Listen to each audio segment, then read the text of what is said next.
most fascinating phenomenon that we can observe is a solar eclipse.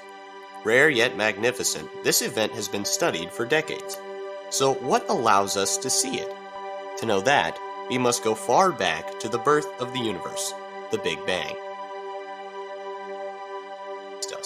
This event was said to have happened almost 26 million years ago. Hubble discovered, in the 1920s, a relationship between a galaxy's distance from Earth and its speed. In the 1960s, Hubble discovered cosmic microwave background radiation. Quantum gravity is the name given to any theory that describes gravity in the resumes where quantum effects cannot be disregarded. The universe starts at the Big Bang, which was energy compacted until it burst with unimaginable force. The burst created matter and propelled it outwards, making galaxies, stars, planets, and the entire universe as we know it. Then, the Grand Unification Epoch.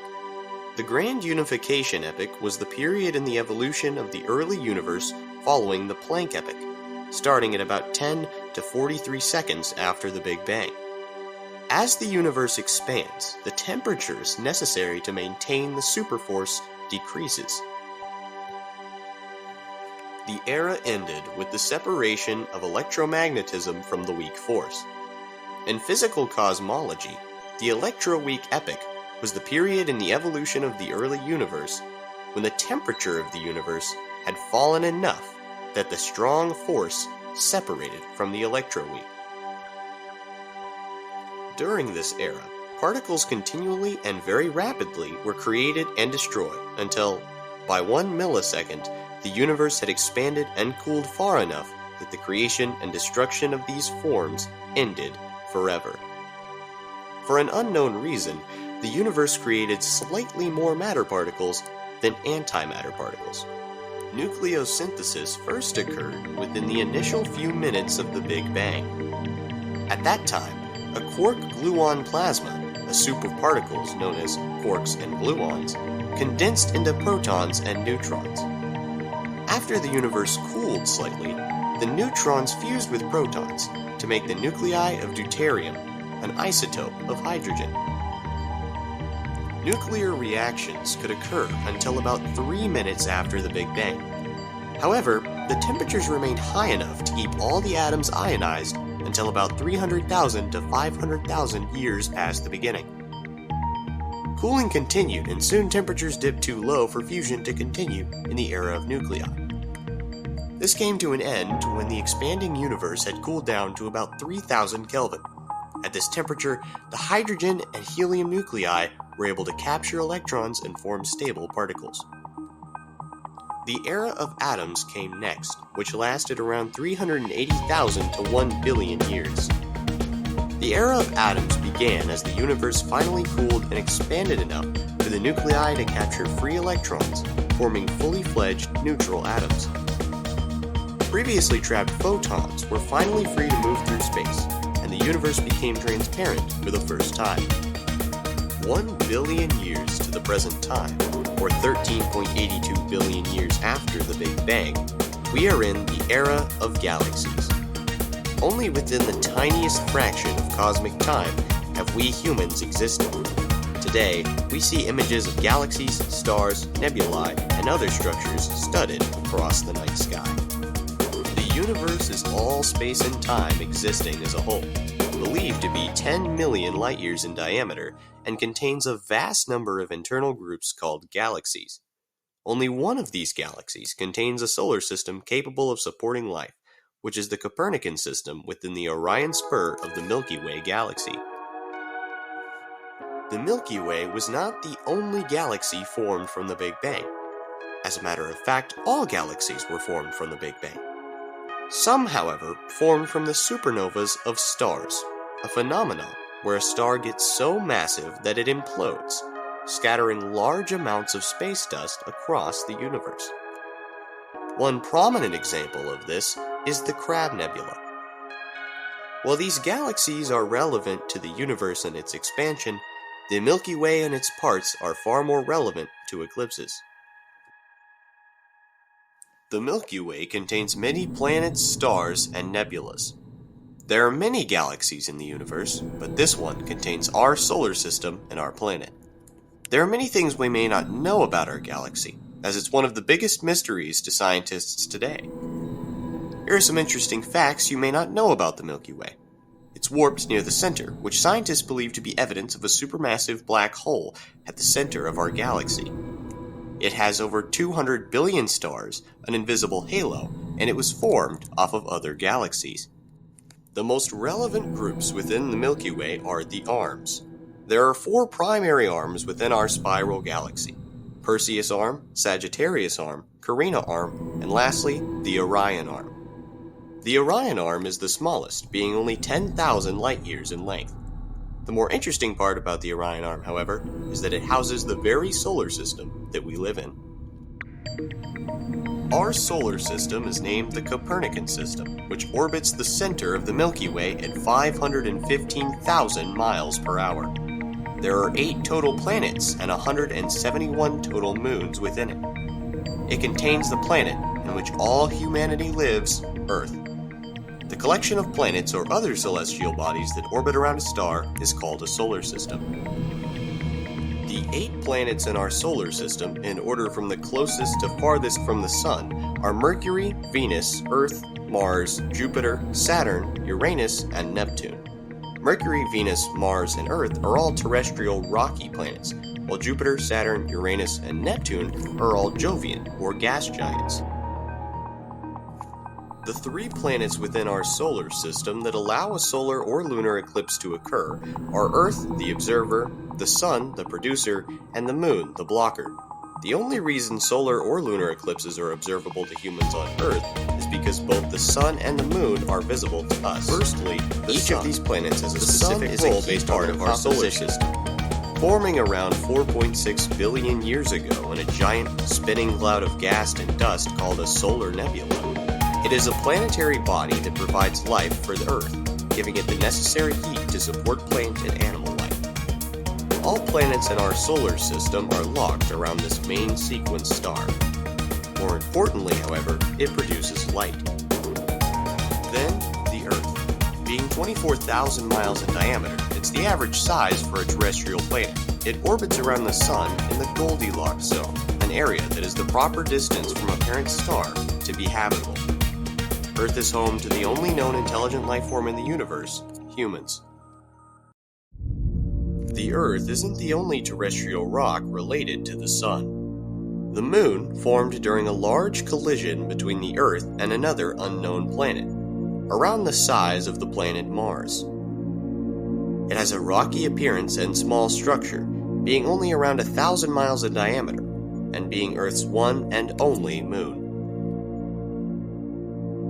Everything ends and starts in the universe. It contains all life, matter, space, and time. It is the biggest existing thing to our knowledge. The universe is mostly filled with void, but there are galaxies such as spiral galaxies, irregular galaxies, elliptical galaxies, and more.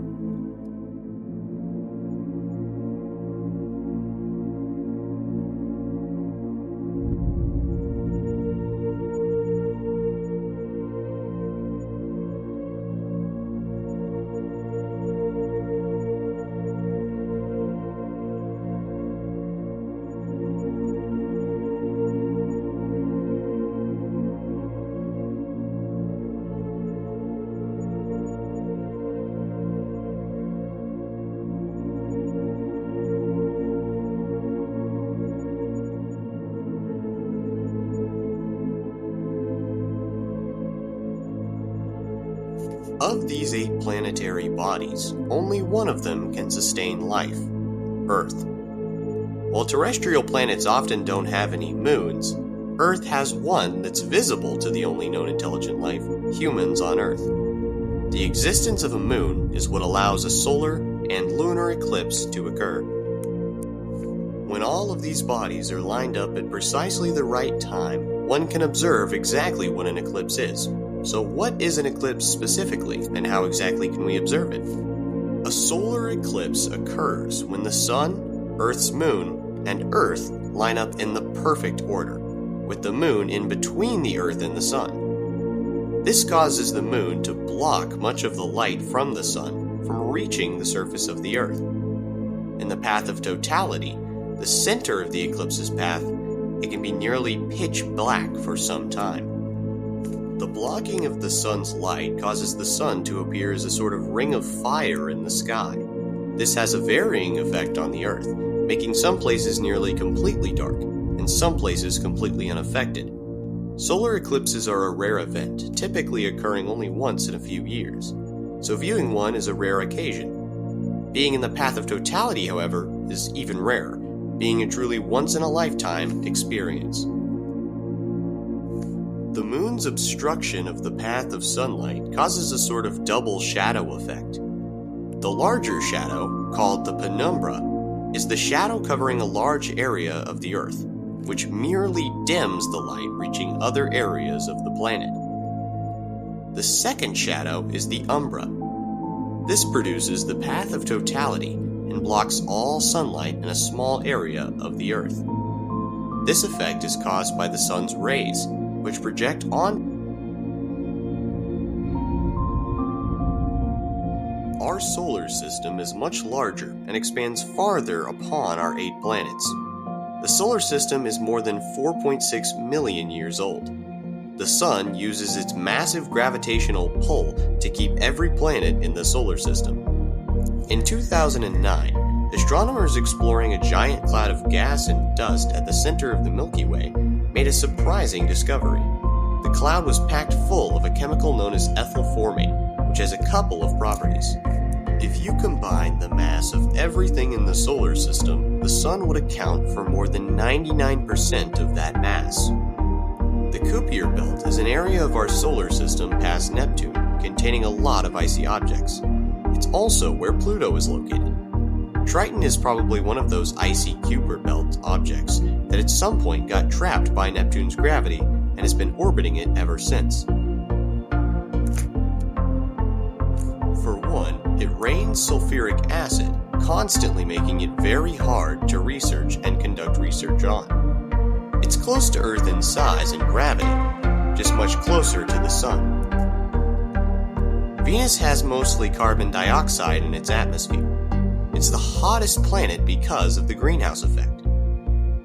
The greenhouse effect is a process that occurs when gases in Earth's atmosphere trap the sun's heat. This process makes Earth much warmer than it would be without an atmosphere. The greenhouse effect is one of the things that makes Earth a comfortable place to live. Venus has an iron core but no magnetic field. The opposite of a solar eclipse, however, is a lunar eclipse. A lunar eclipse involves the Earth being in between the Sun and Earth's moon.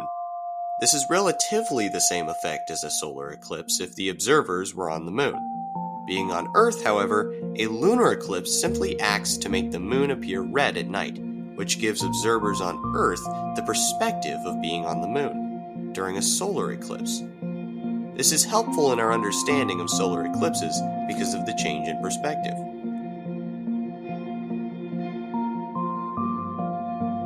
Although often thought of as interesting by nature, there are other aspects of an eclipse that make it interesting to many as well. One is their rarity. The next totality eclipse will occur in April of 2024. The last one, however, was in August of 2017. Because of the intricate alignment of planetary bodies required for a total eclipse to happen, these events often have very long gaps between their appearances. Totality eclipse involve the moon blocking at least 90% of the sun's light from reaching Earth. A non-total eclipse involves less than 90% blockage of the sun's light.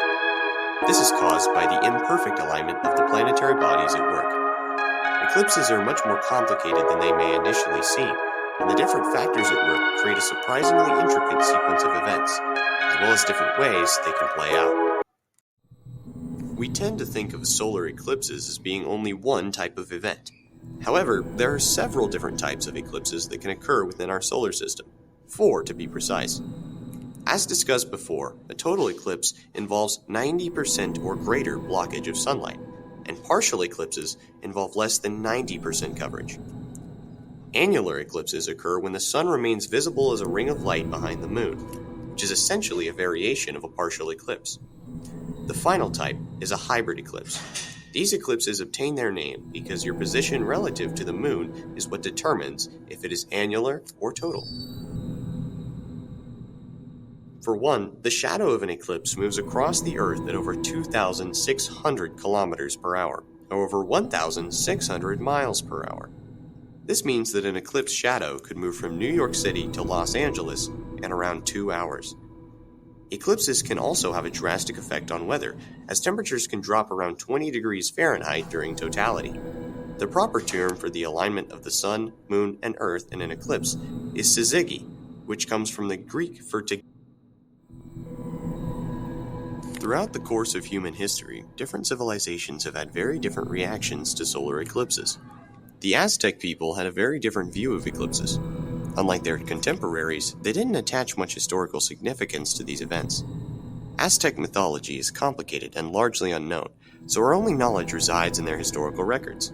The Aztecs recorded over 24 solar eclipses in their history, and viewed the events differently each time. The Aztecs believed in certain creatures of darkness. These were believed to represent the spirits of sacrificed warriors. During one eclipse, the fear was that these creatures would consume the sun and then come to Earth to destroy it. Another depicts the land of the dead, which they believed was hidden by the sun's glare. It was believed in Aztec mythology that Mercury and Venus were twins and able to enter and exit this land unharmed. It was believed in one depiction that solar eclipses were a view into the land of the dead. Another depicts a jaguar, which represents darkness attempting to swallow the sun. The Mayans also recognized the occurrence of solar eclipses. They referred to these events as broken sun, and some records suggest they used volcanic glass to protect their eyes during the events. The Mayans also believed that eclipses represented the end of the world and that the events would bring destruction and disasters. Due to the sight of the moon seemingly engulfing the sun, Mayans interpreted the event as a sort of demon consuming the sun. To prevent the destruction they felt they were facing, the Mayans offered prayers, rituals, and sacrifices to their gods. These rituals often contained bloodletting, the sacrifice of animals, and the offering of tree sap to appease the gods and spare the earth. There are many examples of the views of ancient civilizations and their takes on solar eclipses, and our ideas of what they truly are have changed drastically over the course of history thanks to advancements in technology. Because of those advancements, we now know the true nature of solar and lunar eclipses. An eclipse simply amounts to a proper alignment of the sun, the moon, and the earth. There is now little cultural significance to eclipses, except for the events we often plan around. The history surrounding any astronomical events, some might argue, is just as important as the science, and in this case, many of the historical records can be used to reflect the changes in our society. Very few space phenomena are visible from planet Earth. For years, we humans have observed solar eclipses and wondered how they occurred. Despite the fact that countless people have researched it back in the days of old, few people could come to a conclusive decision on what caused it until the recent decades of technology. As time goes on, we learn more and more about solar and lunar eclipses and how they work. If there's one thing that space, the universe, and time itself teach you, it's that there's always more to learn. It may take hundreds of decades, or perhaps centuries, for man to find out everything there is to know about eclipses and our existence as a whole. Our solar system contains many different mysteries and discoveries left to be found. Within its planets, its stars, its suns, few other aspects of human existence can match the Milky Way in the sheer magnitude and size of secrets. Perhaps one day we will learn all of them. But until then, we can continue to wonder what truly lies beyond what we think of the discoveries of modern science and technology, and hope that we can one day bring it all to light.